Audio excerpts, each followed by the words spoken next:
Welcome everyone. Let's begin our lesson for today by going over the learning goals and success criteria. First, what are we learning? We're learning how to recognize practical applications of mathematics within your areas of interest, such as basketball. How are we learning it? Through the All-Star Virtual Field Trip assignment. When can we use this information? To become more aware of the mathematics that are occurring all around you, even when you don't assume that they are mathematical.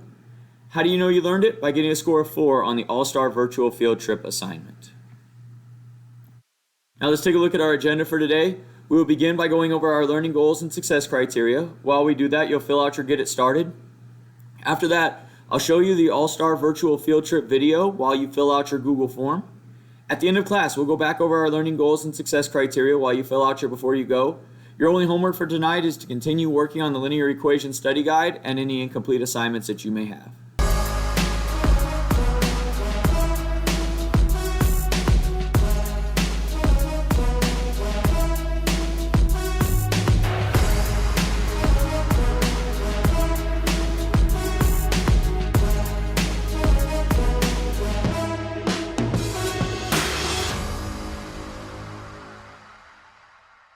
We're here at the NBA Replay Center, and you're going to learn today how STEM affects many careers here at the NBA.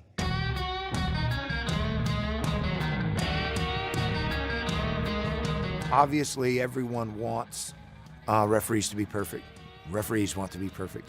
Coaches want referees to be perfect. Fan bases want referees to be their view of perfect, which is their team getting the vast majority of the decisions in their favor. But for us, we understand that as human beings, we're going to make mistakes. The idea of our mechanic system, our foundational pieces, our curriculum, our trust and our teamwork on one another is that we're more likely to reach excellence if we do that. When we make the decision to put air in the whistle, we expect our referees to get 90% or more of those calls right. And that's very, very important to us. It's great to work with the best athletes in the world. They're so good, they're so fast, that if we don't sequence our vision, we're not quick enough to keep up. One of the things our analytics department has shown us is that when we miss certain types of violations, they often lead to fouls on the opposing team. When an offensive player gets away with the travel, it often leads to a foul on the defensive team. That's an unfair advantage to an offensive team, and therefore we have to change how we're refereeing the game to make sure that we don't miss those first violations. As soon as an offensive player catches the ball, we've instructed our referees to focus on the offensive player's foot. When the dribble gets released legally, we then transfer that vision to the defensive player, and it's not just as simple as watching it like we watch something on TV. For us, our core values as a staff depend on teamwork and trust.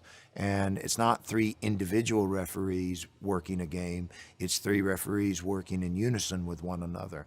And one of the things that we've taught and believe in is a mechanic system that allow our referees to know when and where they should be looking at different players and different situations in a game. That takes teamwork, that takes trust to know that if I'm looking over here, my partners are covering other parts of the game. We depend on the angles we take as referees, the way we place our body, the way and where we should look is based on 45-degree angles in 2 of the 3 positions and parallel angles in 1 of the positions to the sideline. And so how that really works is that if I have a 45-degree angle, my head has to move less as I look left and right to cover more players. If I cover my shoulders over here, then I have to turn my head over here to look at this play and my head back here. And in that process of moving my head, I miss action and I miss potential violations or fouls. And so learning how to properly position your body with the proper angles. And of course, you know, who knew it when I decided I wanted to be refereeing that geometry would play such an important role in my success. Because when we don't get good open angles to the action, we tend not to see things. And when we tend not to see things, people tend to get angry. We don't go through life agreeing with everyone, our brothers and sisters and our moms and our dads and our husbands and our wives. There's always points of contention. There's always disagreement. How do we learn to disagree respectfully? How do we learn to disagree through a sense of sportsmanship? Those are the goals that we have. One of the things that's been fascinating over my career as a referee is how technology has impacted our craft. Every referee on every NBA game has a pack that's attached to their belt loop on their pant, and that pack has a wire that comes up through their shirt and clips onto their shirt with a little microphone.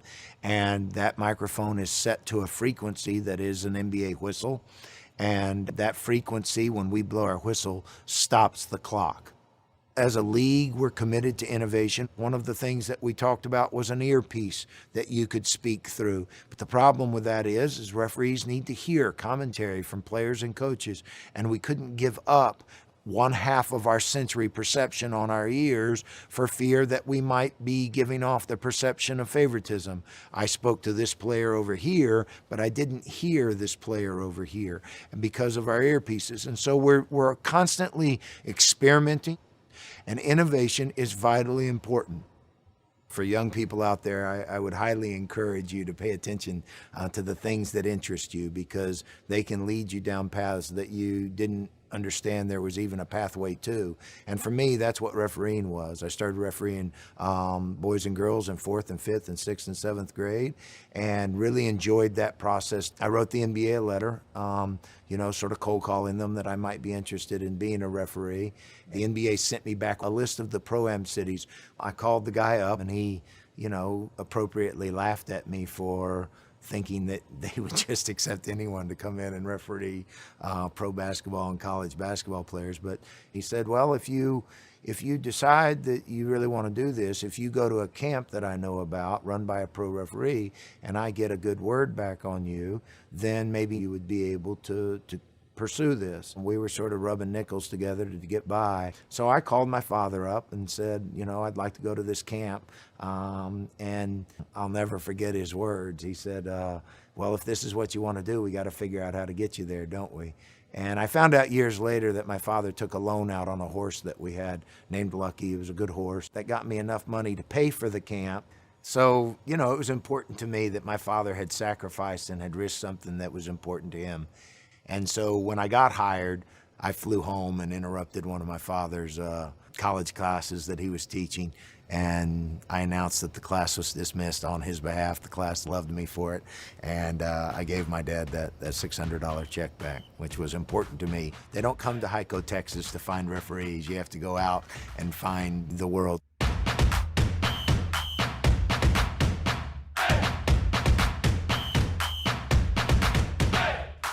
Hi everyone, we're here at the NBA headquarters in New York City, and I can't wait to tell you guys about what I do.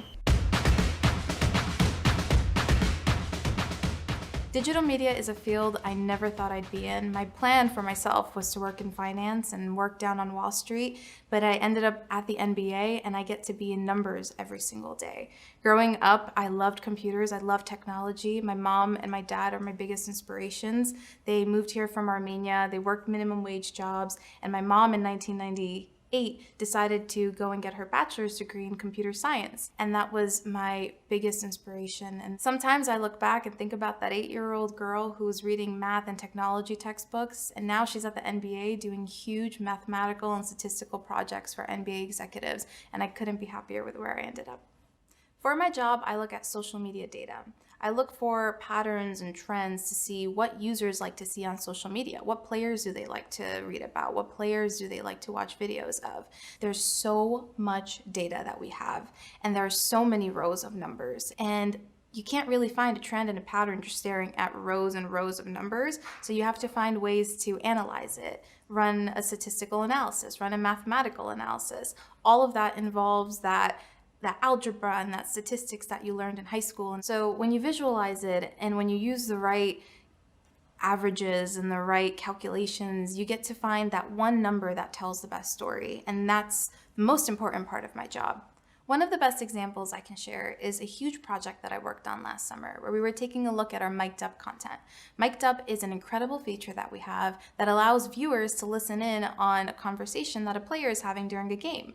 We were posting those videos on Facebook, on Instagram, and on Twitter without any captions. And we were realizing that around 80% of people were watching the video with the sound off.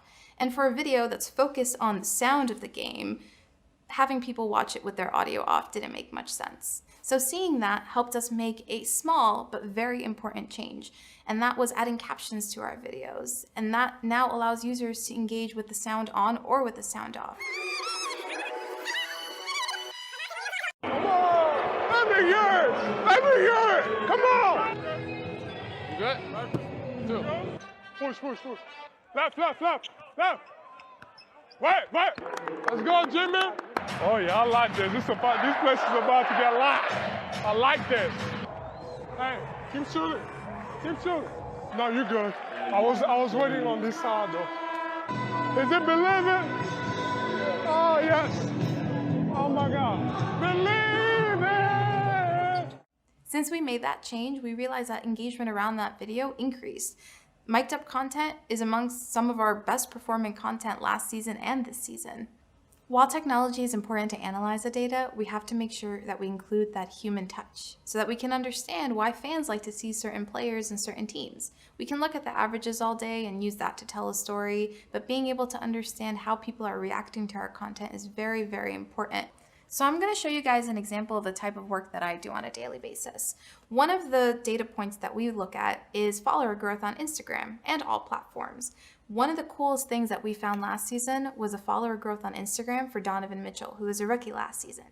He started the season off at around 80,000 followers. By All-Star, he was at 580,000 followers, and he ended last season at 1.3 million followers. He was by far the fastest growing player on Instagram last season, and he continues to grow on a daily basis.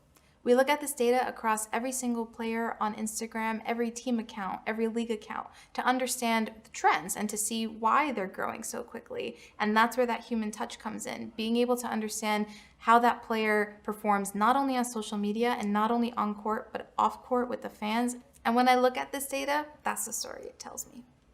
On our team, we share our insights with executives and the whole league. So being able to share our findings and tell that story is very, very important. And that's something that I'm still working on and that I work with my manager to fix all the time.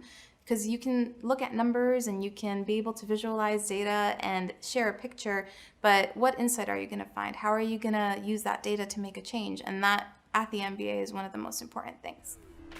Technology has changed so much since I was a kid, and you guys are surrounded by it. There's so much that you can do with technology, and there's so many careers in technology that if you really understand how to use it and you can shape your career around it, you can be extremely successful.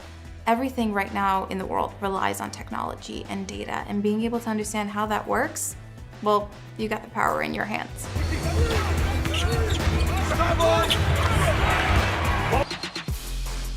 So here we are at the NBA Replay Center.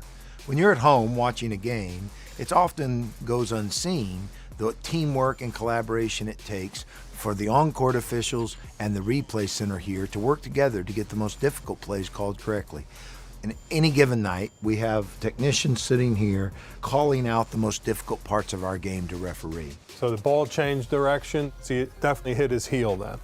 Okay, that would be perfect to show the referees.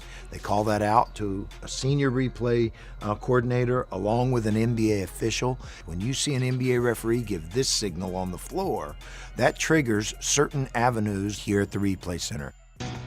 Take that, we were in replay here. We start pulling up the plays. We start getting the best angles to be seen. Best first. So what camera angle is this? Clearly in his hand? Okay, actually there's your answer. And with that collaboration of on-court and off-court, we get the most pressurized calls called correctly. That seems to be the best. Sean, how are you? Yes. Good, here you go. Every NBA game has 9 camera angles that we can look at here in real time to give instantaneous feedback to on-court officials. Camera 3, camera 4, camera 5, camera 6. Well, we have clear and conclusive on 2 angles, so that's the order we would want to show the refs. There really is no angle that we can't get here that provides the most definitive looks for the pressurized moments that our NBA referees have to live under. Our work here at the Replay Center is intense. You're asked to do work in real time under great pressure. Like all of you studying for a test, NBA replay officials have to be ready for many possible outcomes. They don't know what's going to happen on any given night, so they have to be prepared. Technology is a great tool, but the balance between in-person skills gained over many years in collaboration with new technologies is what brings the highest level of officiating to NBA basketball.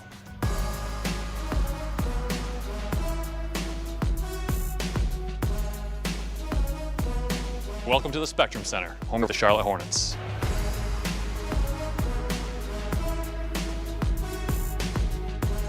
When I started at this arena, it was being built, and I have been here ever since.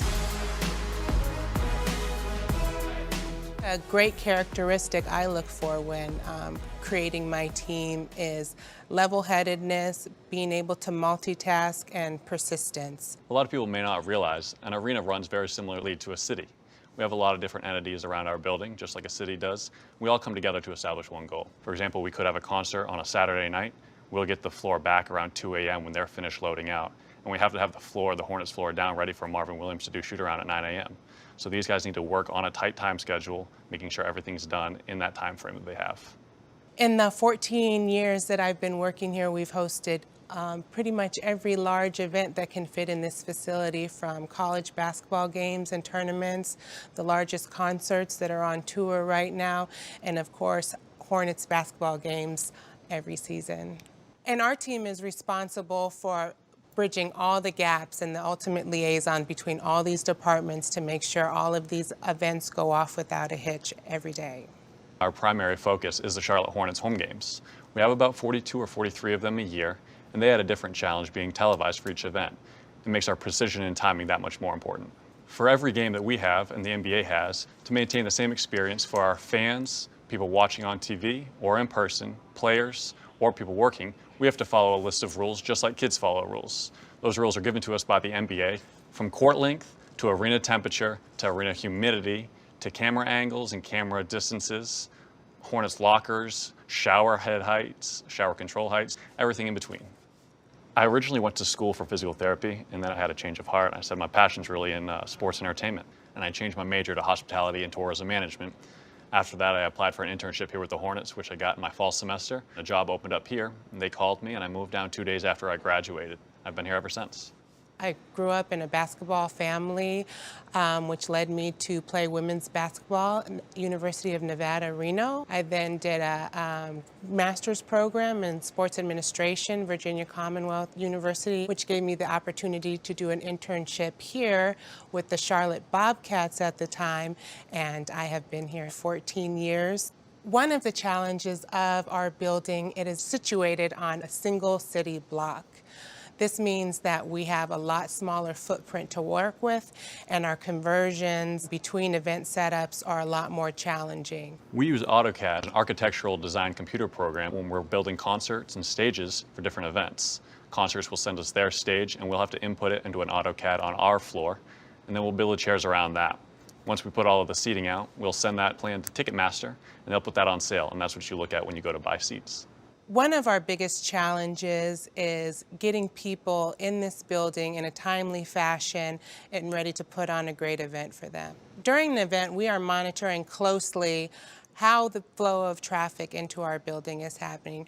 We use different platforms, different apps from our ticketing company to tell us the rate of flow of people coming in this building. This creates an opportunity for us to either slow the flow down based on an event or speed it up by opening additional doors. During Hornets games or events, you can find me here in the main lobby. This gives me a chance to watch all of our entrances to make sure everyone's getting in fast and efficiently. Some nights we can have 17,000 people coming in the building. When I'm here in the main lobby, I'm watching the doors, making sure everyone's getting through security and getting their tickets scanned as fast as possible.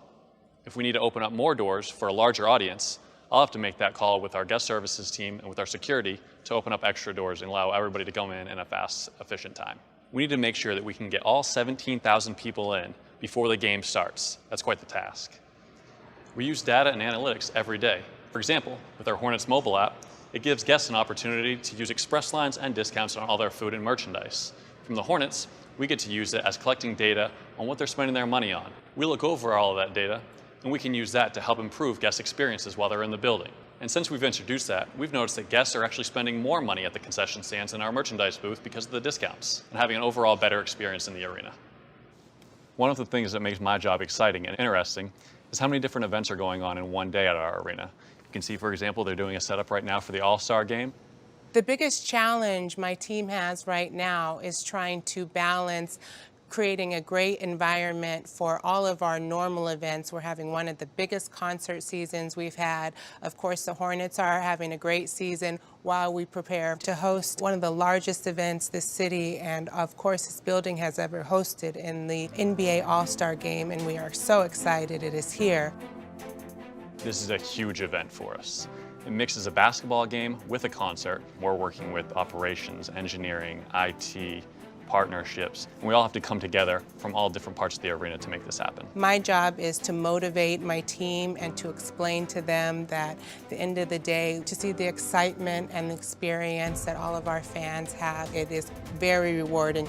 Working this field has completely changed my view on how I see sporting events and concerts live. I know about all the work that goes in from everybody around the building to make it happen. Once you do this for a living, you can never look at things the same way again. I love my job. It provides a different experience and atmosphere every day. Growing up playing basketball and being around in the sport of basketball has taught me a lot of discipline and perseverance and hard work that has made me very successful. What I would tell kids is no matter where you're from or what you come from, whether it's up in Maine or right here in Charlotte, North Carolina, if you're passionate about something, you can chase that dream.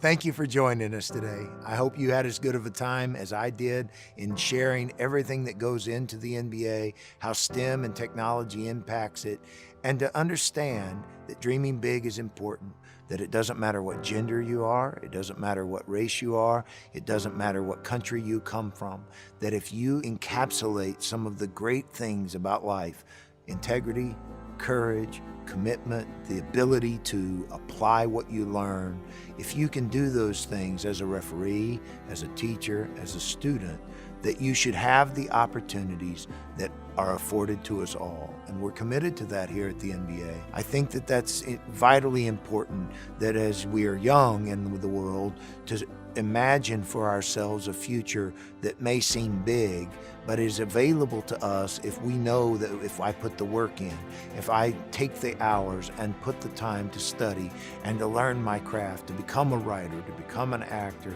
to become a teacher, to become a football coach, to become a NASA astronaut, to become an astrophysicist. Any of those things are possible to us if we can only imagine it, if we can only creatively think about it, if we can only dream it. I encourage all of you to dream big, to think big, and then to pursue it. Remember, there are no overnight successes. Hard work leads to great and wonderful things.